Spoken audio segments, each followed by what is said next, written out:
Dear Nicole and Chris, magandang araw sa inyong dalawa at sa lahat ng mga tambalanistang nanonood at nakikinig.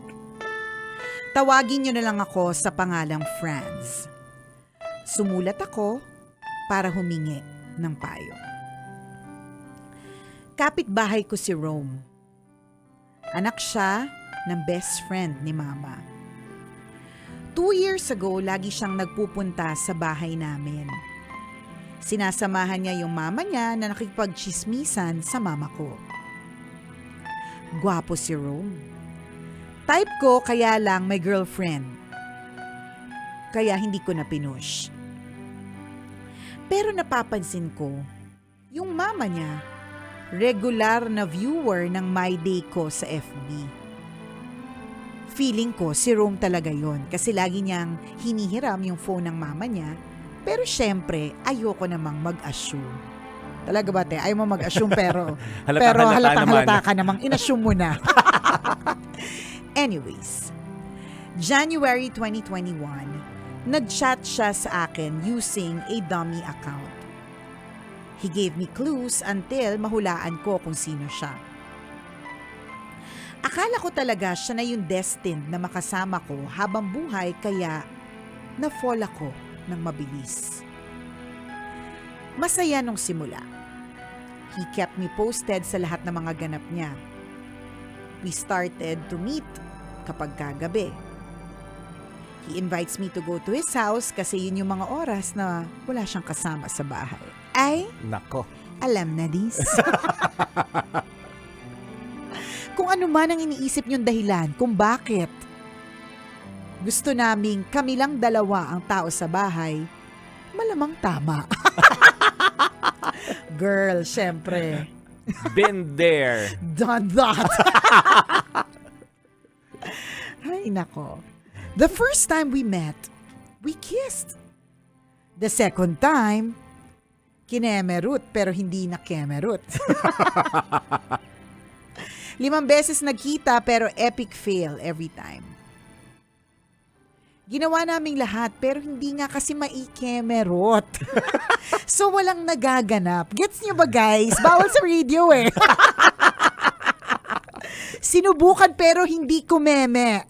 Gets? Walang so walang attempt lang. Attempt lang. Okay. Minahal ko na siya pero alam ko na wala siyang Bawal ang sinungaling dito, Oo ha? nga. Ito na nga, yun yung kwento niya, partner. Makinig tayo, sinungaling agad. Sobra ka kay Franz, ha?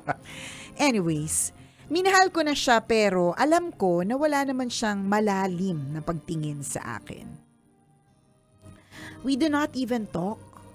Laging dead end yung conversations namin. Kunwari, when I ask him kung kumain na siya, oo lang ang sagot. That's it, period. Kala ko nga lang nga. Palagay ko, lost lang.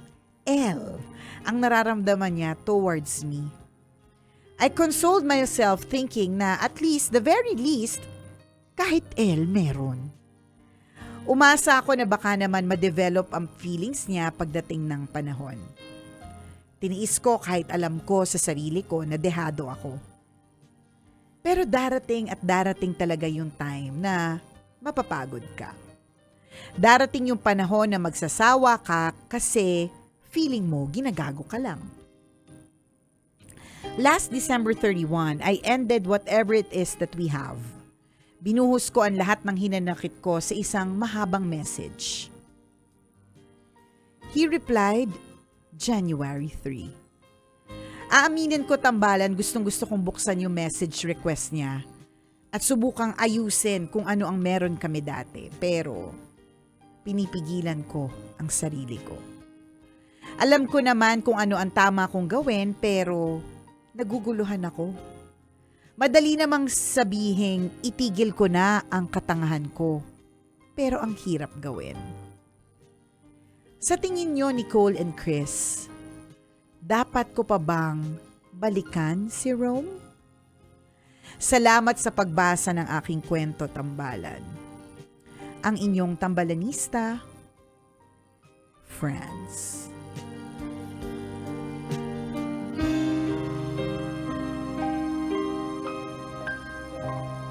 France. Yeah.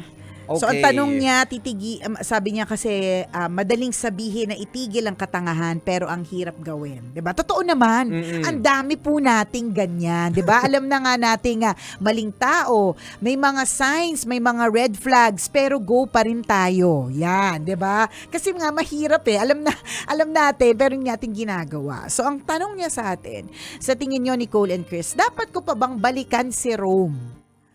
Sa akin hindi na. Sipin mo, ang dami mong sinabing Keme, tapos January 3 siya nag-reply. Diba? Tsaka, sabi mo, kapag ka nag-uusap kayo, laging nag-end sa, nagiging dead end yung conversation. So, ano pang pagkukunan? Alam mo yun, parang feeling ko, baka wala naman nga masyadong pagkukunan. And, minsan, natatakot lang kasi tayo na hindi makahanap agad ng iba or natatakot Posible. tayo sa judgment ng iba or masyado tayong pressured na dapat may jowa. Kaya nagsistay tayo sa isang relationship kahit alam naman nating dehado tayo. Isipin mo, sinabi mo yung word na dehado. So gusto mo babalik ka ulit, alam mo dehado ka. Ano yun, te? Siyempre para sa akin, hindi na, diba? Pero if you believe in second chances, then just go ahead and open the message request. Ang sa akin, napakalaki ng maiko-contribute nung kanyang reply sa magiging decision mo. Yan. Ako ang naging impression ko lang dito, medyo naging kulang kayo sa sa communication. Lahat ng mga Iba yung communication nila eh. Oo. Gestures, 'di ba? Body Oo. language. Importante kasi yun para maging malinaw ang lahat. Bakit nyo ginagawa? 'Di ba? 'Di ba? I mean, ano yung intention nyo? Bakit nyo ginagawa? Pagbigyan lang ba ang init ng katawan? Yes. O dahil gusto nyo bumuo ng relationship? Hindi nyo pinag-usapan yung bagay na yun. But again, the decision it can vary from person to person. Si Nicole yun yung Yes. decision niya. Ako ang decision ko, pag-usapan nyo. Baka sakali kasi naniniwala ako na kapag gusto mo ang isang tao, kapag loves na loves mo siya, 'di ba gagawa ka ng paraan para magkatuluyan kayo. And sa inyong dalawa hindi nyo pa naman sinubukan pareho. Ikaw, Correct. punong-puno ka lang ng assumption, siya naman punong-puno lang ng body language. Oo. Walang Kaya nga parang feeling ko, partner, kaya nga, walang malalim na usapan. kaya feeling ko, malaki yung role na ipi-play nung reply niya sa magiging decision mo. Yes. Kasi kung yung reply niya, sasabihin niya na, nga, ayoko na, ganyan-ganyan. Oo. Hindi naman din talaga kita trip, mga Oo. ganyan, chu-chu-chu. Eh di tapos. Tama. Hindi mo naman malalaman ang sagot sa tanong kung hindi mo bubuksan. Correct. Hindi kasi kayo Diba? nag-uusap eh. Ikaw, ano ka lang punta ka ng punta, hindi kayo Oo. nag-uusap. Gets ka naman namin kasi minsan, punta lang din naman kami ng punte. Tapos eme lang ng eme. Tapos sasabihin mo, wala naman nangyari. Di ba? Pero punta ka ng Oo, punta. tapos feeling mo pag uwi, lugi ka. Oo. Hindi kasi parang feeling niya siguro dehado siya kasi pumunta siya na Oo. masahe tapos walang naganap. Dehado talaga yun, friend. Nakaka-disappoint nga Oo. naman yun. At naman nangyari yun na maraming beses, Oo, ha? di ba? At hindi mo naman na-express sa kanya kasi nga dead end ng conversation. Ang hirap kasi ng kung halimbawa physical lang yung magiging basis, Oo. eventually hindi pwede eh. I mean, pwede siya to begin with. I mean, May hindi ilan, naman, may ilan na Oo, nabubuhay ng ganun lang. meron, pero datanda kayo eh. Dadating yung panahon na ayun yun na ng ganun. Tapos mag-iisip na kayo ng, di ba, yung companionship, Yes. yung pag-exchange ng, Care. yung mga ganun. So, Attention. correct, ganyan. So, hindi lang all physical. It starts with the physical kasi syempre, hindi ko naman, halimbawa, partner, ikaw, hindi naman ako kunyari physically attracted sa'yo. So, hindi ako gagawa ng ways para landiin ka. Oo, tama. Diba? So, nagsistart talaga yung sa physical kasi crush Correct. mo yung tao, type mo, nagagwapuhan ka, nagagandahan ka. Normal yun, diba? Pero may mga iba ang connection nila emotional agad o kaya mental. Ganun, normal yung din ba yun. spark na Diba? May tinatawag. spark din na ganun. Oo. Pero hindi pwedeng dun lang tayo nagbe-base. Yes. Kailangan merong mga ibang pwedeng pagkuhanan kasi or else mag-fail talaga. Hindi kami perfect sa mga relationships namin, no? Pero I don't think it should be just one aspect. Yun. Tama. Buksan mo na, Diyos ko Lord. Oo. Alam mo, parang feeling ko, hindi mo isusulat ang lahat ng to kung nabasa mo. Kasi kung halimbawa, nabasa mo yung reply niya sa'yo at sinabi niyang willing siyang magbago, Ayan. chuchuchu. Eh di walang kwento. Di wala kang iniisip ngayon Hindi, walang sana. isipin. Wala kang problema, wala kang issue sa Tama. madaling salita. Ikaw kasi may pa ano-ano ka pang ayaw Pabitin-bitan, buksan. ayaw mong buksan, di ba? Pero sa totoo lang, hindi ka nag-enjoy ng January 1, yung Disperas, di ba? Hindi ka na nag-enjoy. Hindi ka kumain nung medianoche, di ba? Yung mga tira, hindi mo rin kinain. Mainit ang ulo mo kasi hindi pa nagre-reply. So finally, nag-reply ng January 3, aarte ka? Ano ba? Di ba, hinihintay mo nga, dumating ayaw mo namang open. Kaya nga, Diba? ano yun? Diba? Ako partner, ako yung tipong kapag ka lalo na pag nagbuhos ng emotions, ganyan, gusto ko magre-reply ka sa akin agad. So kung di ka nag-reply agad sa akin, hihintayin ko yun eh. Oo. Alam mo yun, talagang hanggang mag-reply ka. In fact, baka pwedeng nag-send pa ako ng ilang mga messages o kaya nag-try ako ng ibang social media app, baka naman kasi hindi niya ino-open. Kumbaga ganun. Hanggat hindi nag-reply, hanggat hindi ko malaman yung sagot. Correct. Ang hindi ko mawari, ba't ayaw mong buksan? Yun Nagka-problema ang- ka tuloy. Kasi kung Correct. halimbawa, partner, ang sinabi niya is, I'm willing to, blah, blah, blah. Hindi tapos. Tama. We can start all over again. Pero kung ang sagot niya is, peace sign. O kaya, walang koneksyon. Katulad ng flag ng Czech Republic. So, ibig sabihin na wala siya talagang paggalang, pagrespeto at, for your feelings. So, it's all dependent on that answer. Tama, Diba? buksan mo na kasi ganito yan eh. Di ba nag-allot ka na ng panahon na maghintay? Kaya nga. January 1, 2, Oo, and then 3 yun na yung Oo. moment na hinihintay mo pero ayaw mong buksan. Ganito lang yan eh. Nag-expect ka ng regalo sa birthday mo. O kaya gift ng Valentine's Day halimbawa. Tapos hindi dumating na sa araw na ini-expect mo. Maaaring may Correct. dahilan yung tao nagbibigay, nag-iipon pa or hindi nakabili or busy. Correct. Pero dumating pa rin yung regalo. Tama. Ngayon umaarte ka, ayaw mong buksan yung Ayoko regalo. kasi ngayon lang dumating. Oh. Ganon yung tingin namin eh. May mali Ganon, doon, girl. ganon. May Diba? mali. Gusto mo yung regalo, ayaw mo nang buksan, nandyan na. Diba? Nandyan na lahat ng mga sagot. Diba? O tama yung sinabi ni Kaloyski, di ba sayang effort ni girl. Sinimulan nyo na hindi lang naging malinaw ang usapan. Correct. Di ba? Kaya hindi malagyan ng label kung anong meron kayong dalawa. And speaking of label, yun naman talaga yung mahalaga eh. Yes. Tingnan mo, di ba, ano ang sinabi mo? Tinigil ko na whatever it is that we have. So, ang labo, di ba? Kasi ano yung label? Oo. Ano yung label na meron kayo? Di ba? Kung wali, talagang yun yung dapat na maging clear. Correct ka. At pwedeng warning ito doon sa mga kabisyo natin na ganito rin ang sitwasyon na pinagdadaanan, malabo sa inyong dalawa anong meron kayo. Ikaw punta ka ng punta doon sa bahay nung lalaki tapos nag-e-eme kayo, wala kayong pinag-usapan na magjowa kayo. Wag ganon, wag patagalin ang relasyon ng hindi nag-uusap ng maayos kasi parehong posible ding ang maramdaman mo, 'di ba? Yung tipong dehado ka sa sitwasyong ito. So kailangan magkaroon ng label, kailangan proper yung label, kailangan mag-usap po. Correct. Dapat talaga mahalaga talaga yung label. Kasi ang hirap parang nangyari na yan sa akin sa asawa ko bago ko siya naging asawa. Ewan ko kung nakwento ko na to, no. Oo. Nung nagde-date kami, yung parang naglalandian kami, may mga moments na present siya, may mga Oo, moments oo. na absent, ganun. Tapos hindi naman ako makapagreklamo kasi wala namang, kumbaga parang di naman malinaw kung ano yung meron kami. Oo, anong habol mo? di ba anong habol ko? Doon Oo. sa moments sa mga absent Huyo siya. ka naman sa kanya Di ba? Di ba? Totoo. Actually, Oo. yung mga PA ko nun talagang, ano bang ano? Sabi ko, tanungin mo naman kung ano kami. Kasi parang di malinaw. Sama ka kasi, ng sama. Oo, di ba totoo? Oo. Sabi ko, parang baklain nyo na lang kasi mga Oo, Bex yung mga oo. PA ko. Baklain nyo na lang. Tapos tanungin nyo, ano bang meron kami? Or nililigawan niya ba ako? Ganun. Tapos nagtatanong, hoy, Kuya Ren, nililigawan ba si ate? Ganun. O ganun. Tapos si Ren noon, parang mga walang mga sagot. Diba? So ikaw, parang, ano ba yun? Parang lagi ka nagpaparamdam. Tapos, Oo.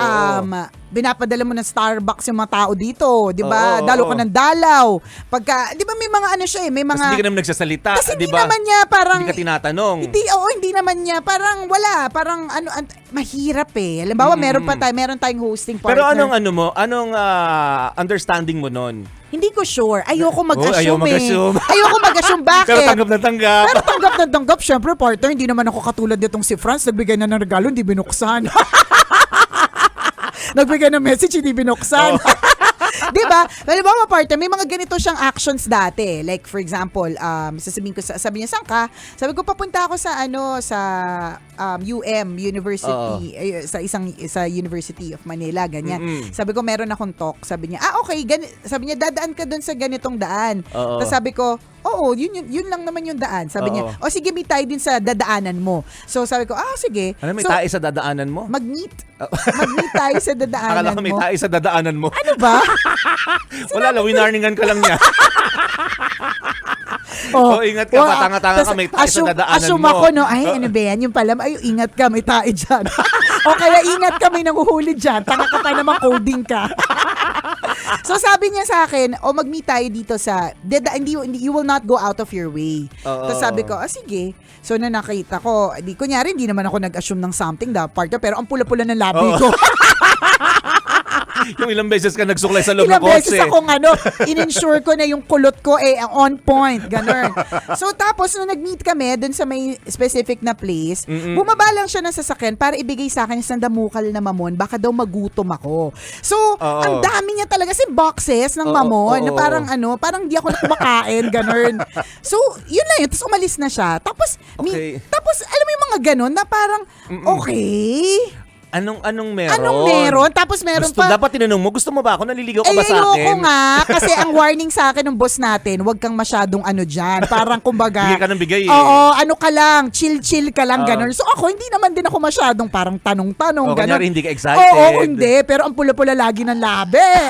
Tapos laging diba? Laging mabango, ganun.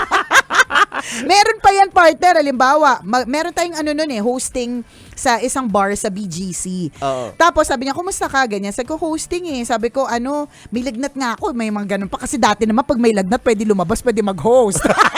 Ngayon, may konting ubo, isolate. So dati nilalagnat ka na, pwede ka pa mag-host. Sabi ko, may lagnat nga ako. Sabi niya, talaga, nakauwi na ako, pero punta ako. Sabi ko, sige. Arte. Diba? Sige, okay lang. Sure ka ba? Ganon. Tapos dumating parte para magbigay lang ng gamot, tapos umalis ulit. Hindi yun lang talaga. Pero syempre, may mga ganong effort, pero walang label. Oo. So paano? Teka, So, paano ending, natapos yung lahat ng ng mga gestures na yon dahil doon sa mga PAs mo? Wala. Hindi siya it did not sa podcast. Doon ang pagpapatuloy. Sa podcast tayo, guys. Diba? So, ang ganda, kaya lang sa madaling salita, mahirap kasi pag walang label. So, kunyari, may mga ganun siyang sobrang sweet na moments, tapos biglang lost siya. Okay. Ibig sabihin parang biglang hindi magpaparamdam. Diba parang ikaw naman, parang ako naman, parang ikaw din. Okay, so hangin ka din kasi. Oo, so kaya ako talaga lagi namin sinasabi to sa tambalan kasi ako mismo based on experience. It's so difficult when there's no label kasi anong laban mo? Pero diba? actually, nag-benefit ka dito ng sobra, partner. Syempre ang daming mamon, may paggamot. Dapat kung ako sa'yo, diba, hinayaan mo ma-prolong yun. Yung ganong klase ng face. Hindi ko kaya. Pero siguro tanggap muna. Pero in fairness, medyo matagal, partner. Para sa akin, matagal na yun. Kasi dati, pag type mo ko, type na din kita, go. Umabot din ng mga buwan. Parang mga 6 months. Talaga na ganun? Oo. Marami-rami. Grabe, hindi ka makapaniwala Talaga ba? Nakatiis ka ng ganun? Parang hindi mo kaya. Pero mabilis lang din. Nung naging kami partner ng January, albawa, buong 6 months. So June to December, landi-landian ganyan na hindi alam label. Nung naging kami ng January, ang bilis. February, tinanong niya na ako kung magpapakasal kami. Medyo whirlwind. Alam mo yung gano'n. Pero at least may label. Alam mo yon, parang ganun. Mahirap pag walang label, guys. Correct ka. Hindi mo alam kung anong position mo pagka ganun. Anong sasabihin ko sa kanya? Anong magiging demands ko sa kanya? Correct, diba? Hindi naman kami. Kaya nga dapat mahalagang magsabi. Yes, ano ang role ko sa nangyayari ngayon? Di ba? Yes. Lang ba ako? Tagatanggap lang ba ako? Oo. Or pwede ba ako magsabi sa kanya ng ganito? Correct. Pwede ba namin pag-usapan yung ganito? Hindi mo lahat magagawa yan hanggat hindi kayo nagkakaintindihan. Sa true. Sa kung anong meron kayong dalawa. Oo. And hindi na lang to for France. Sa lahat. Yes. Diba? Lagyan ng label agad. At saka huwag kayong, eme ng eme, tas walang label. Ano ba tayo, di ba? Diba? Tas ang Gamitan ending, lang, kaya ganon. nga, tas ang ending, di ba, naiwan ka, may sakit. Di ba? Yung mga ganon, di natin alam yung possibilities kasi nga, wala kayong label. Tama. So for France, open the message. Correct. Yun lang Para yun. magkaalaman Para na. magkaalaman na kung meron na ba kayong label. Okay, Docs? Maraming salamat to you, friends, at sa lahat naman nakikireact sa atin. Thank you very much. At kung ikaw meron ka ring mga parang ganyan na kwento, yung walang label, nag-assume, yan, ang daming ganyan. Feeling dehado. Yan, Diba, ganon. feeling ginamit. O pwede nating pag-usapan yan, di ba, sa radio, and malay mo, di ba, ma-feature sa podcast natin. Pwede nyo kaming i-email. Send your stories at mahiwagangburnaystory@gmail.com. Mali mo, kwento mo na ang ating pag-uusapan sa mga susunod na araw. Kaya send mo na yan, Kabisyo. At pwede rin kayo mag-PM sa aming Tambalan Facebook page. Yung Tambalan Facebook page is a verified Facebook page at nandun po lahat ng kwento ng Mahiwagang Burnay. So malalaman mo na nasa tamang page ka. Yes, and yes, may podcast po ang Tambalan. Yes! We are on Spotify. We are a Spotify exclusive. Mga kabisyo, search na lang po. Siyempre, yan, Tambalan Podcast. Yan.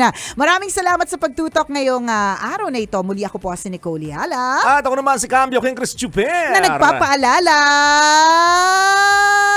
walang matatag na relasyon sa malanding may determinasyon. Yun!